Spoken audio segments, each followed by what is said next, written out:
You're watching Channel 13, KTRK TV, Houston, #1 in Texas. Eyewitness News with Dave Ward. Marvin Zindler's Action 13. Bob Allen has sports. Now, Channel 13, Eyewitness News, tonight. Good evening, friends. A justice of the peace and his suspected killer are both dead tonight after a shootout at the Matagorda County Courthouse. Authorities say just before his death, the gunman also critically wounded the assistant police chief who tried to stop him from firing another shot. Tom Dickerson has the story. The shooting happened about 2:30 Friday afternoon at the Matagorda County Courthouse Annex in the middle of downtown Palacios. Dead at the scene were 79-year-old Justice of the Peace J.T. Jack Dooley and 27-year-old Doc Nguyen. 43-year-old Emmett Green, the town's assistant police chief, is listed in serious condition following surgery at Matagorda General Hospital in Bay City. Police say the suspect walked into the lobby of the courthouse, tried to confront a civilian who was standing at the counter, and then drew a small-caliber semi-automatic pistol.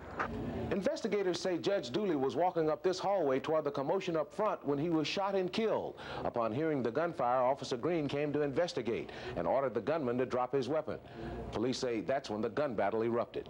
He shot towards Emmett, hitting Officer Emmett Green. Officer Green shot back at him and hit him 4 or 5 times and killing the suspect. Police found what they believed to be some sort of detonator in a backpack the gunman was wearing. Late Friday, police were waiting for the arrival of the Houston Police Department's bomb squad to examine the suspect's vehicle, a van parked around the corner from the courthouse.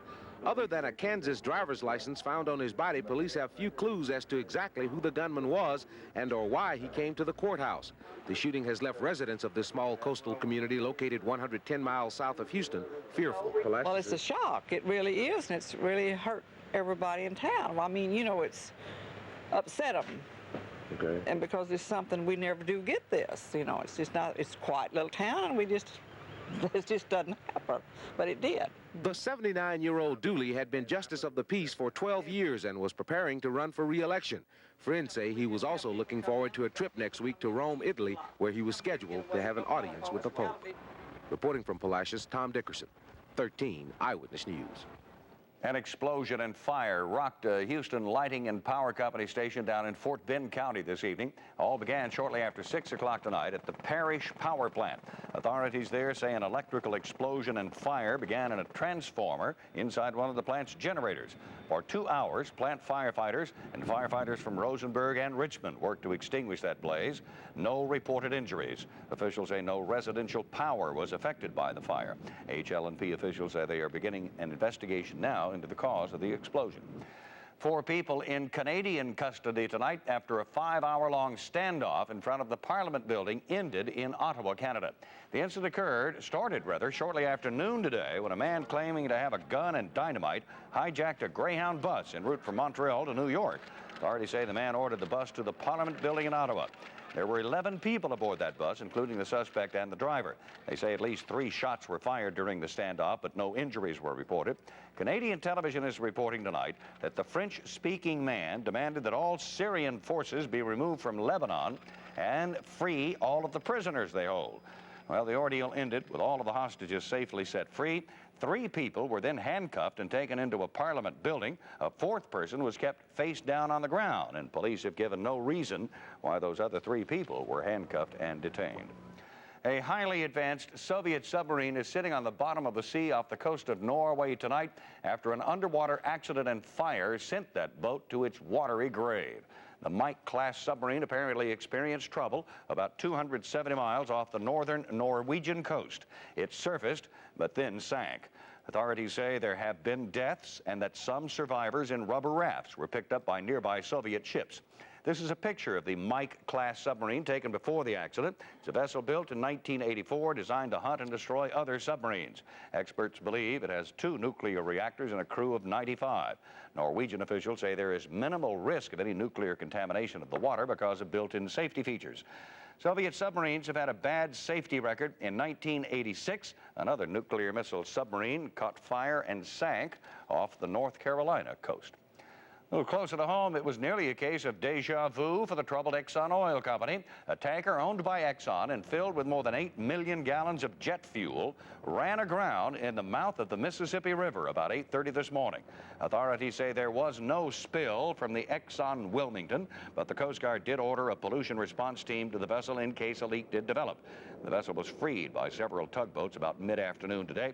The ship was leaving its anchorage at Boothville, Louisiana, bound for New Jersey, when it ran aground in the shallow mud about a half a mile to the south of the mouth of the Mississippi River. That Exxon oil spill up in Alaska is getting some federal help tonight. President Bush has ordered the Defense Department and other federal agencies to send necessary equipment and personnel to the devastated area. It was 2 weeks ago when the tanker Exxon Valdez ran aground, spilling over 10 million gallons of crude oil into the Alaskan waters. An oil spill that now covers 3,000 square miles. President Bush described the federal help as massive, prolonged, and frustrating, but he also said Exxon will not be released from its financial responsibilities or its liabilities. Supply-side economics has some independent Exxon service station owners fuming with anger tonight. They are upset with the oil company's alleged interference in the buying of cheaper gasoline from wholesale dealers. It's a case of David taking on Goliath, and the battleground will be in court. Carlos Aguilar has more. According to the allegations in the suit against the oil giant, consumers buying gasoline from Exxon have been paying higher gas prices. Increasing a little bit at a time, a few cents here and there. It's getting outrageous. It's getting hard for a man to buy gas, man. Have to work more hours to buy more gas. Peter Veselopoulos is one of 19 Exxon service station operators who are suing Exxon. The dealers represented in the suit have service stations throughout the Houston area and Dallas, League City, Louisville, San Antonio, and Galveston. The dealers claim that Exxon, the world's largest oil company, is guilty of coercing or threatening Exxon gasoline suppliers not to sell the gasoline service stations cheaper gas as allowed in contracts between the oil company and the service station operators. The dealers say they could buy gasoline from the Exxon wholesalers from 5 to 20 cents per gallon cheaper, but they say Exxon does not allow it. The service station operators say they just want to be more competitive, but they can't pass on the savings to consumers because Exxon controls pricing. Of course, if I get it cheaper, of course, this savings is going to pass on to the customer, the consumer. I can buy today from a wholesaler my gasoline cheaper, 10 to 20 cents per gallon, but like I said, you know, Exxon doesn't allow them to sell me. The suit also alleges that Exxon is giving cheaper rent to many other Exxon dealers, which gives them an advantage, and that when an Exxon service station operator dies, his family is not allowed to inherit the business. In fairness to Exxon, we called to try to get a comment, but we were told they knew nothing about the suit, and they said it would have to be evaluated before there would be a response. Carlos Aguilar, 13 Eyewitness News. Marvin Ziller has his Friday night restaurant report and a look at complaints against a school for disabled children when Eyewitness News Tonight continues.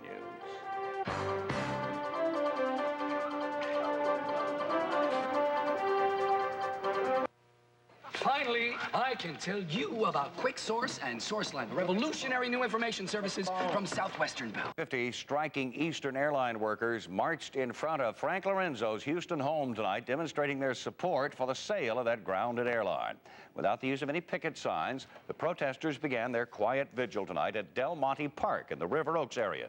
There, they prayed that Lorenzo will complete the sale of Eastern to former baseball commissioner Peter Uberoth. Earlier this week, Uberoth offered to buy the strike-crippled airline for $450 million.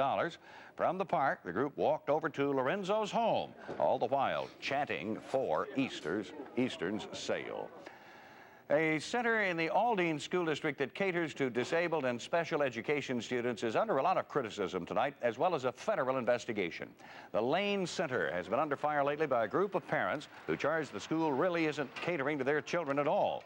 Among the allegations, not enough classroom supplies, infrequent art classes, dirty buildings, not enough speech therapists, and a lack of concern for the disabled students.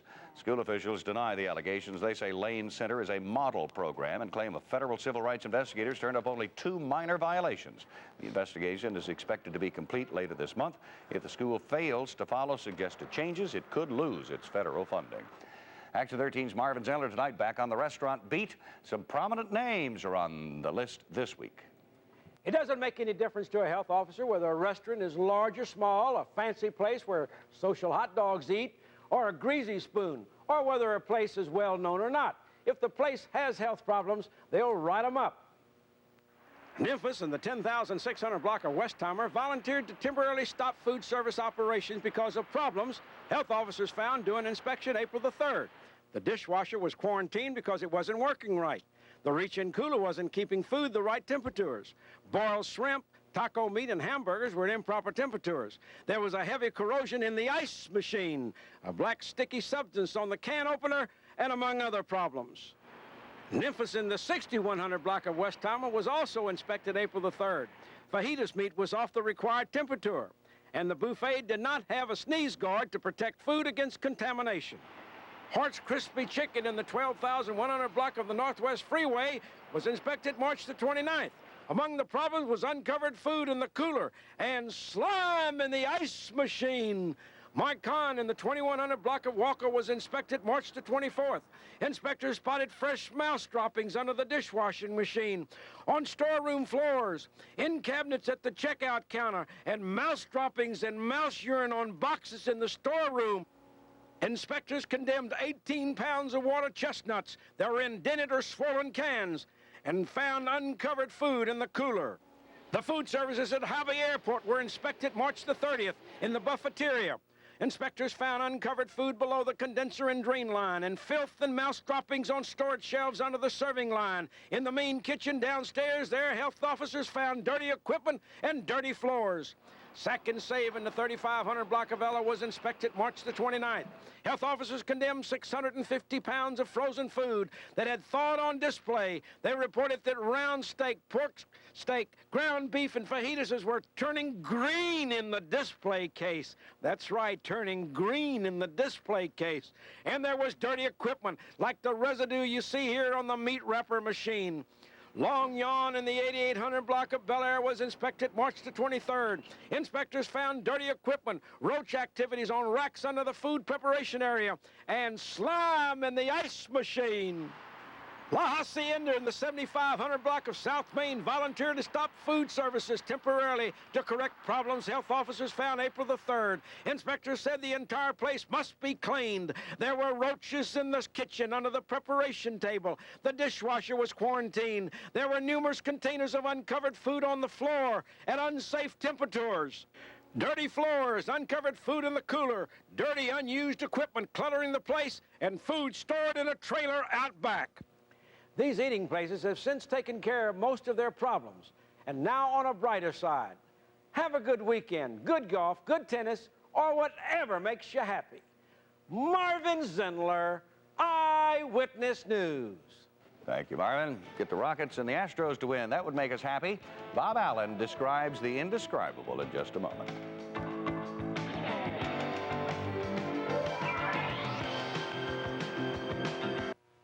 The way to travel Texas is Cadillac style. Introducing the 1989 Cadillac Seville Touring Sedan. Undeniably one of the most refined automobiles in its class.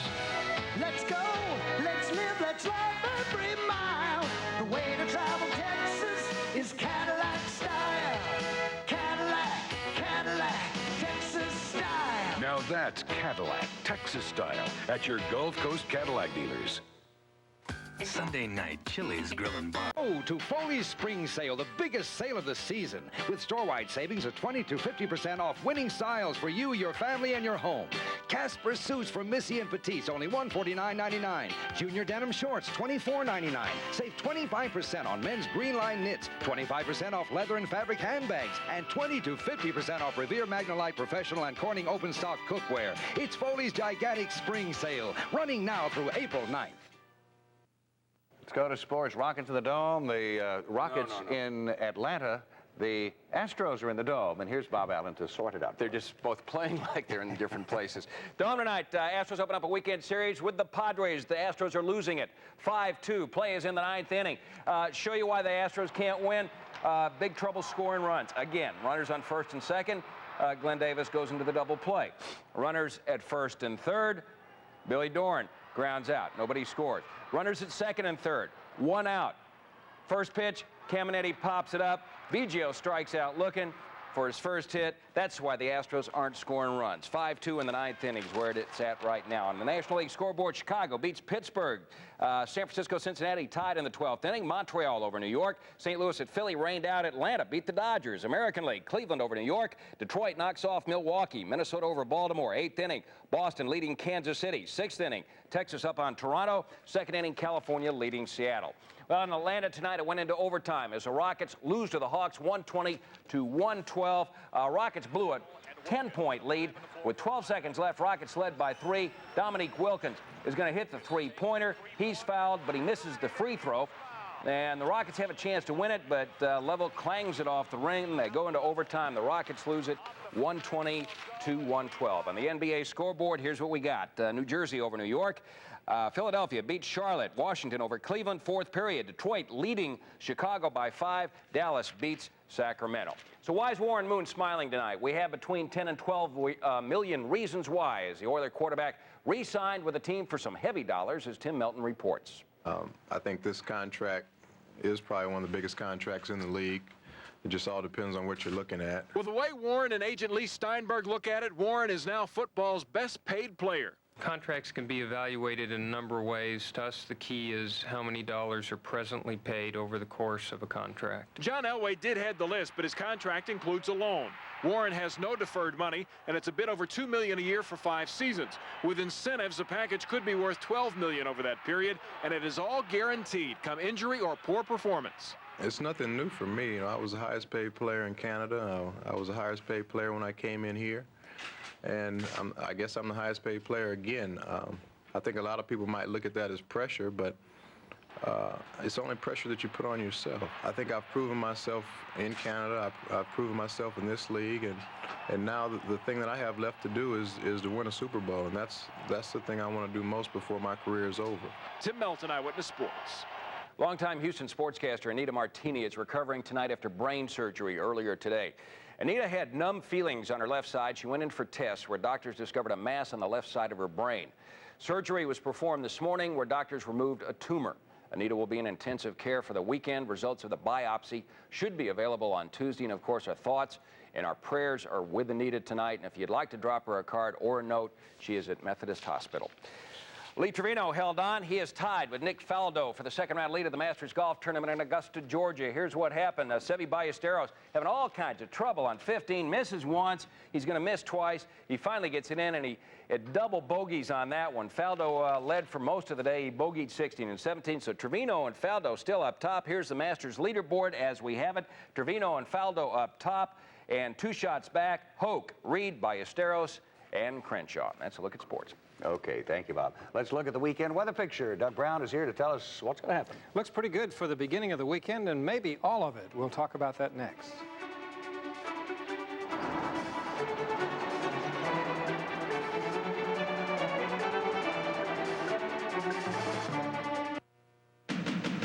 It's a feeling that's calling me there.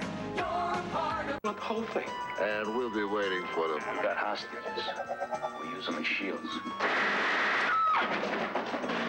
Sean Connery and Diane Cannon star in The Anderson Tapes, Friday night at 11 here on 13.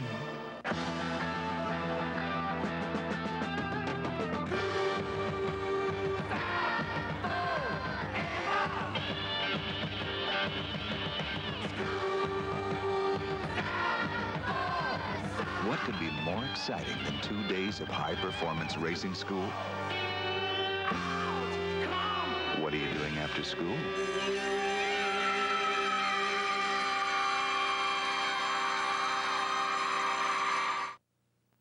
This has probably been the warmest day of Friday, Saturday, and Sunday coming up. 90s over a good part of the state, including Corpus Christi into central Texas.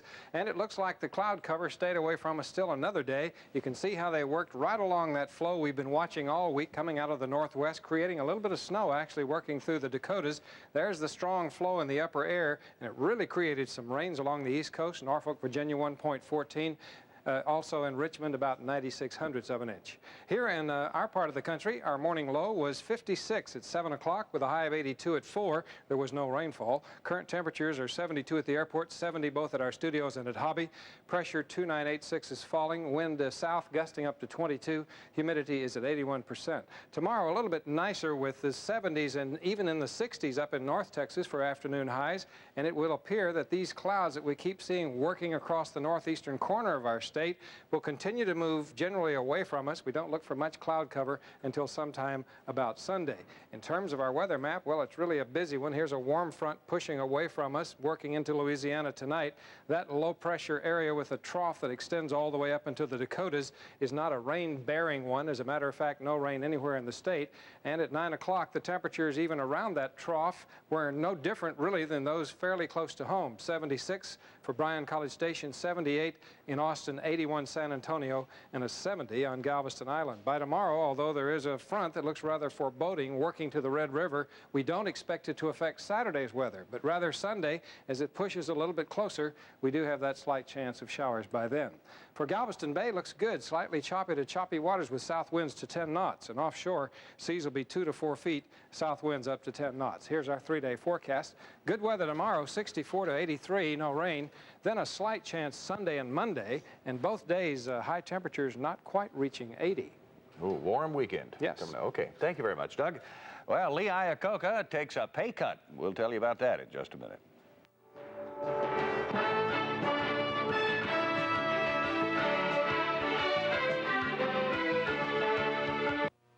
If finding a parking space this telephone. Mom, I'm expecting a call. Some of you first-time home buyers think you can get a better deal in First Homes. Final item tonight, Chrysler Board Chairman Lee Iacocca may have done wonders for the car maker's profits, but he suffered a rather drastic loss of income himself last year. His salary dropped by more than $14 million. Back in 1987, Iacocca exercised a number of stock options that brought him nearly $18 million that year. But last year, his take-home pay dropped to only $3,700,000. Hardly enough to make ends meet, but Iacocca says he's making the best of the situation.